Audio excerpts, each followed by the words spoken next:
Hi friends, இது நம்ம civil and business channel. இன்றைக்கி நம்ம பார்க்க போகிற வீடியோ என்ன அப்படின்னா, கிரானைட் ஃப்ளோரிங்கை பற்றி பார்க்க போகிறோம். ஸ்டெப்ஸுக்கு வந்து கிரானைட் ஃப்ளோரிங் கொடுத்துருவோம். ஸோ நம்ம ஏற்கனவே ஒரு வீடியோவில் வந்து கிரானைட் விஸ் டைல்ஸ் அப்படிங்கிற மாதிரி ஒரு வீடியோ போட்டிருப்பேன். ஸோ அதில் வந்து பெரும்பாலும் எனக்கு வந்து வாட்ஸ்அப்பில் வந்த கமெண்ட் என்ன அப்படின்னா, கிரானைட்டில் வந்து வேஸ்டேஜ் வந்து அதிகமாக வரும், ஸோ அதோட காஸ்ட்டும் வந்து அதிகம். இன்கேஸ் வந்து பார்த்திங்கன்னா நான் ஒரு 300 உள்ள மதிப்புள்ள ஒரு கிரானைட் போடுதேன் அப்படின்னா, ஒரு 10 ஸ்கொயர் ஃபீட் எனக்கு வந்து வேஸ்ட் ஆகுது அப்படின்னா, ஸோ அது வந்து பார்த்திங்கன்னா 3000 வேஸ்ட் ஆகும். ஸோ அதை வந்து எப்படி தடுக்கலாம் அப்படிங்கிற மாதிரி நிறைய பேர் கமெண்ட் பண்ணியிருந்தாங்க. ஸோ அதை வந்து எப்படி தடுக்கலாம் அப்படிங்கிற மாதிரி ஒரு கேல்குலேஷன், சரிங்களா? அந்த வேஸ்டேஜ் இல்லாமல் எப்படி வாங்கலாம், ஸ்லாப் வாங்க முன்னக்கூட்டியே இந்த கேல்குலேஷன் வந்து பார்த்துக்கோங்க, சரிங்களா? ஸோ அதனால் ஸ்லாப் வாங்குறதுக்கு முன்னாடி என்னென்ன கணக்கீட்டில் வாங்கலாம் அப்படிங்கிறதும், வேறு ஒர்க்கிங் மெத்தடில் என்னென்ன மிஸ்டேக்ஸ்லாம் பெரும்பாலும் வரும், அதை எப்படி தடுக்கலாம். ஏன்னா அவ்வளோ செலவு பண்ணி நம்ம வந்து ஒரு மெட்டீரியலை வந்து வாங்கி நம்ம வந்து பண்ணுறோம். ஸோ அதில் வந்து ஒர்க்கிங் இடத்துல நம்ம தப்பு பண்ணிட்டோம் அப்படின்னா, ஸோ அந்த ஃபினிஷிங் இல்லை அப்படின்னா நம்ம அவ்வளோ காசு செலவு பண்ணதே வேஸ்ட் ஆகிரும். ஸோ அந்த ஒர்க்கிங்கோட டீட்டெயில்ஸும் இந்த வீடியோவில் வந்து கொடுத்துருப்பேன். வீடியோ ஸ்கிப் பண்ணாமல் பாருங்கள், கட்டாயம் இது உங்களுக்கு வந்து யூஸ்ஃபுல்லாக இருக்கும். வீடியோக்களோடு போய் முடியும் நம்ம சிவில் அண்ட் பிஸ்னஸ் சேனலை மறக்காமல் சப்ஸ்கிரைப் பண்ணி இந்த பெல் ஐக்கன் கிளிக் பண்ணிடுங்க. வாங்க வீடியோக்குள்ள போகலாம்.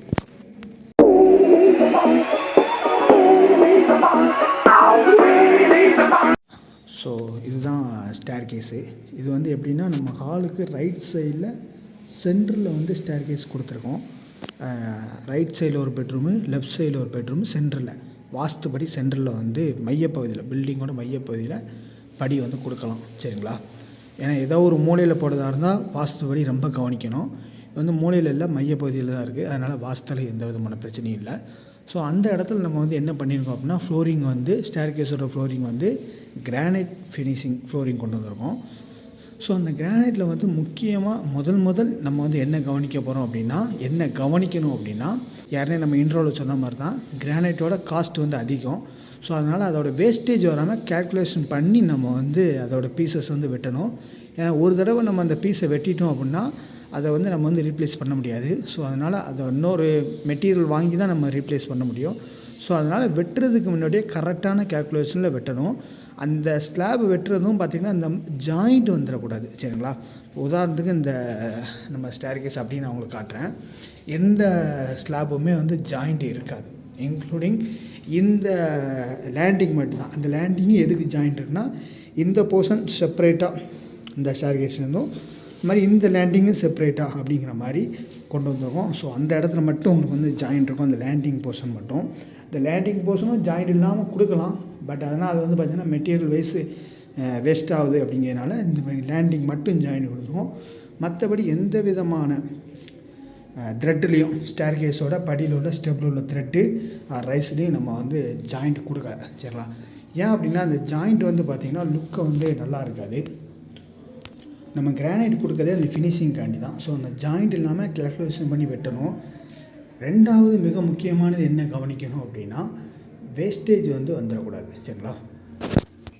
நம்ம ஸ்டேர் கேஸுக்கு அந்த கிரானைட் வெட்டினதில் வேஸ்டேஜ் வந்து இதுதான், சரிங்களா?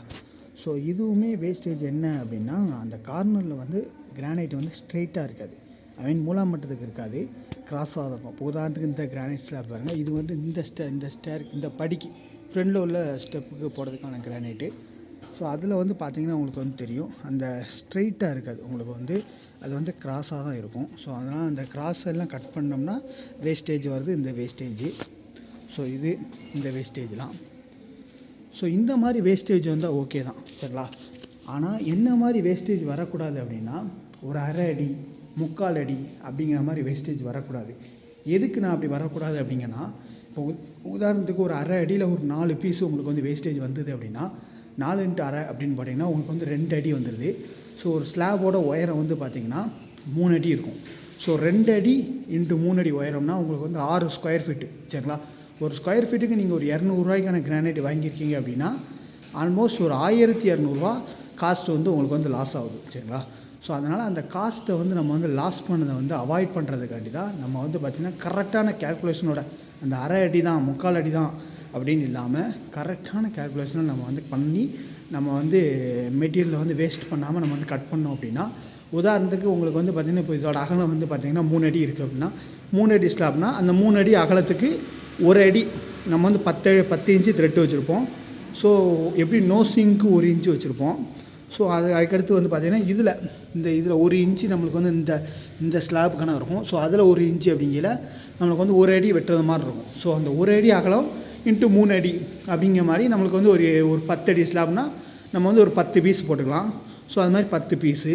அதே இது 3 அடி வரல, எனக்கு வந்து 3 அடி வருது அப்படின்னா அதை வந்து 10 அடி ஸ்லாப்பாக வாங்காமல் நீங்கள் வந்து 9 அடி ஸ்லாப்பாக வாங்கி நீங்கள் வந்து பார்த்திங்கன்னா அதையே அந்த 9 அடியை நீங்கள் வந்து 3.5 இன்ட்டு 3.5 அப்படின்னு பார்த்தா 7 ப்ளஸ் இன்னொரு 3.5 அப்படின்னா 9 அடி அப்படின்னு வந்துடுது. ஸோ அதை வந்து 3ஆக கட் பண்ணி அதுமாதிரி இது வந்து பார்த்திங்கன்னா 1 அடி வருதை வந்து பார்த்திங்கன்னா 3 அடி இருக்கிறத வந்து ஒரு அடியாக 3ஆக கட் பண்ணோம் அப்படின்னா நம்ம அந்த மாதிரியே நம்ம வந்து 3 இன்ட்டு 3 அப்படின்னா 9 பீஸ் நமக்கு வந்து வந்துடும். ஸோ அந்த மாதிரியே நம்ம வந்து மெட்டீரியல் வாங்கியாலே நீங்கள் வந்து உங்களோட அகலம் எவ்வளவு அப்படிங்கிற மாதிரி கணக்கு பண்ணுங்கள். 3 அடி இருந்தால் பெரும்பாலும் 3 அடி ஸ்லாப் இருக்கும்.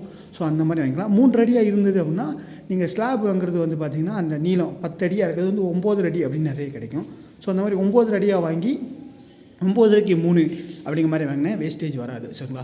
ஸோ அதனால் உங்கள் படியோட த்ரெட்டை கணக்கு பண்ணுங்கள். இதே இது 4 அடியாக இருந்தது அப்படின்னா நீங்கள் வந்து எப்படி வாங்கலாம் அப்படின்னா 12 அடி ஸ்லாபாக இருக்கும். சரிங்களா?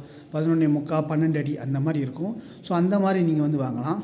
இதே இது 2 அடியும் கம்மியாக இருக்குது, 2 அடி தான் எனக்கு வந்து த்ரெட்டு இருக்குது, சாரி லென்த்து இந்த அகலம் இருக்குது அப்படின்னா நீங்கள் வந்து 2 அடி கூட ஸ்லாப் இருக்குது. சரிங்களா? ஸோ அந்த மாதிரி நீங்கள் வந்து எவ்வளவு அந்த உங்களோட அகலமோ ஸோ அதுக்கு தகுந்தாப்பில் ஸ்லாப் வாங்க. 2 அடினா அந்த 10க்கு 2.5 அப்படிங்கிற மாதிரி வாங்க. ஸோ அதனால் வேஸ்டேஜ் அந்த இடத்துல வந்து 9.5க்கு 2 அப்படிங்கிற மாதிரி வாங்கக்கூடாது. ஏன்னா அந்த அரை அடி வந்து வேஸ்ட்டாக போயிடும். ஸோ அதனால் உங்களோட அந்த த்ரெட்டுக்கு தகுந்தாப்பில் அந்த கேல்குலேஷன் பண்ணி நீங்கள் வந்து வாங்க. இந்த மெட்டீரியல் வந்து வேஸ்டேஜ் ஆகாது. சரிங்களா? ஸோ இது வந்து 2வது மிக முக்கியமானது. 3வது வந்து பார்த்திங்கன்னா என்ன கவனிக்கணும் அப்படின்னா இந்த த்ரெட்டோட ஓரியன்டேஷன் வந்து ஒழுங்காக இருக்கா அப்படிங்கிறத கணக்கு பண்ணணும். இப்போ உதாரணத்துக்கு உங்கள்கிட்ட வந்து ஸ்ப்ரெட் லெவல் இருக்கான்னு பார்த்துக்கோங்க. உங்கள்கிட்ட இல்லை அப்படின்னா உங்கள் மேசன்ட்டு யார்கிட்டயா வாங்கி நீங்கள் அந்த ரசமட்டத்தை வச்சு நீங்கள் வந்து செக் பண்ணணும், இந்த லெவல் வந்து கரெக்டாக இருக்கா. ஏன்னா சில இடத்துல வந்து இப்படி இருக்காது, இப்படி மடங்கியிருக்கும், இல்லை அப்படின்னா இப்படி மேலே போயிடும். ஸோ அதனால் அதையும் கவனிக்கணும். சரிங்களா? ஸோ அந்த ரசமட்டத்துக்கு லெவலுக்கு கரெக்டாக இருக்கா ஒவ்வொரு ஸ்டெப்பும். மிதிக்கையில் நம்மளுக்கு வந்து இப்படி இருக்கக்கூடாது. சரிங்களா? ஸோ அதை வந்து ஒவ்வொரு ஸ்டெப்புக்கும் கவனிக்கணும். நீங்கள் உங்களுக்கு தெரியல அப்படின்னா முன்னக்கூட்டியே நீங்கள் உங்கள் மேஸ்திரிட்டையோ இல்லை அது மேசன்ட்டே சொல்லிடுங்க எனக்கு வந்து கரெக்டாக இருக்கணும் அப்படிங்கிறது. இன்னொன்று வந்து பார்த்திங்கன்னா இது வந்து நோசிங். ஸோ நம்ம வந்து கிரானைட் போடுறதா இருந்தால் கரெக்டாக நோசிங் பண்ணி தான் ஆகணும். இதில் 2 நோசிங் இருக்குது. சரிங்களா? சிங்கிள் நோசிங், டபுள் நோசிங் அப்படிங்கிற மாதிரி இருக்குது. நம்ம வந்து சிங்கிள் நோசிங் தான் போடுறோம் கிளைண்ட்டோட ப்ரிஃபரன்ஸுக்கு ஏற்றாப்புல. ஸோ உங்களுக்கு நீங்கள் டபுள் நோசிங் போடுறதா இருந்தாலும் போடலாம். சரிங்களா? அது வந்து இன்னும் லுக்கை கொடுக்கும். பட் அதோட ஒர்க்கிங் காஸ்ட் வந்து ரொம்ப அதிகம். சரிங்களா?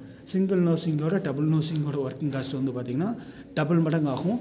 அது மாதிரி வந்து பார்த்திங்கன்னா கிரானைட் மெட்டீரியல் காஸ்ட்டும் அதிகமாகும்.